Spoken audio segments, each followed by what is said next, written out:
നടൻ ശ്രീനിവാസൻ അദ്ദേഹത്തിന് കേരളത്തിലെ മാധ്യമങ്ങൾ ഒരു കാലത്ത് അഹങ്കാരത്തിന്റെ ചാപ്പ കുത്തിക്കൊടുത്തിരുന്നു.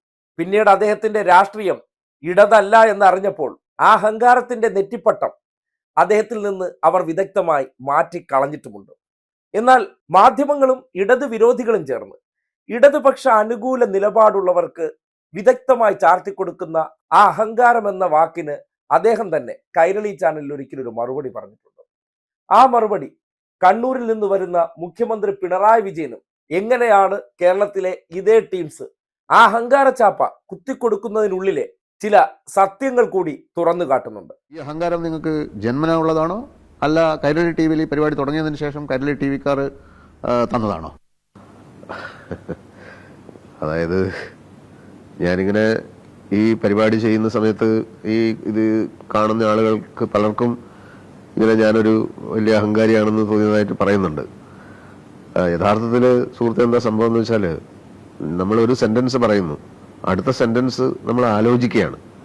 ഈ ആലോചിക്കുന്ന സമയത്ത് നമ്മൾ മുഖം ഇങ്ങനെയാക്കാൻ പറ്റില്ലല്ലോ.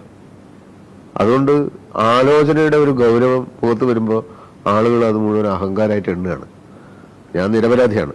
കാരണം ശരിക്കും പറഞ്ഞാൽ അഹങ്കാരം എന്ന് പറയുന്ന ഒരു സംഗതി ഈ ഭൂലോകത്തുണ്ട്, ആർക്കെങ്കിലും ഉണ്ട് എന്ന് ഞാൻ വിചാരിക്കുന്നില്ല. വ്യക്തിയുടെ ഗൗരവതരമായ നിലപാടുകളെ, അവരുടെ ആറ്റിറ്റ്യൂഡിനെ വിദഗ്ധമായിട്ടാണ് കേരളത്തിൽ ഇടത് വിരോധ മനോഭാവമുള്ളവർ, സംഘപരിവാർ അനുകൂലികൾ എല്ലാം ചേർന്ന് ജനങ്ങൾക്കിടയിൽ ആ വ്യക്തിയോട് അല്ലെങ്കിൽ നേതാവിനോട് നെഗറ്റീവ് ഇമേജ് സൃഷ്ടിക്കാൻ വേണ്ടി ചെയ്യുന്ന പ്രവർത്തനമാണ്. ഒരു കാലത്ത് ശ്രീനിവാസന്റെ രാഷ്ട്രീയം ഇടതുപക്ഷമാണെന്ന് തെറ്റിദ്ധരിച്ചാണ് അദ്ദേഹത്തിനും അഹങ്കാരി എന്ന ചാപ്പ കുത്തി കൊടുത്തത്. അന്ന് കൈരളിയിലൂടെ അദ്ദേഹത്തിന് സ്വന്തം ഭാഗം വിശദീകരിക്കാൻ കഴിഞ്ഞിട്ടുണ്ട്. പിന്നീട് അദ്ദേഹം നിർമ്മിച്ച ചിത്രങ്ങളും അദ്ദേഹത്തിന്റെ രാഷ്ട്രീയ രീതികളും മനസ്സിലാക്കിയപ്പോൾ തെറ്റിദ്ധരിച്ചതാണെന്ന് മനസ്സിലാക്കി ചാപ്പ കുത്തിയവർ തന്നെ അദ്ദേഹത്തെ മഹത്വവൽക്കരിക്കുന്ന കാഴ്ചയും നമ്മൾ കണ്ടു. എന്താണ് ഇടതുപക്ഷത്തിന്റെ ഭാഗമായി നിൽക്കുന്നവരെ ഈ ചാപ്പ കുത്താനുള്ള പ്രധാന കാരണം എന്നതിന് ശ്രീനിവാസൻ കൂടി ഉദാഹരണമാണ്.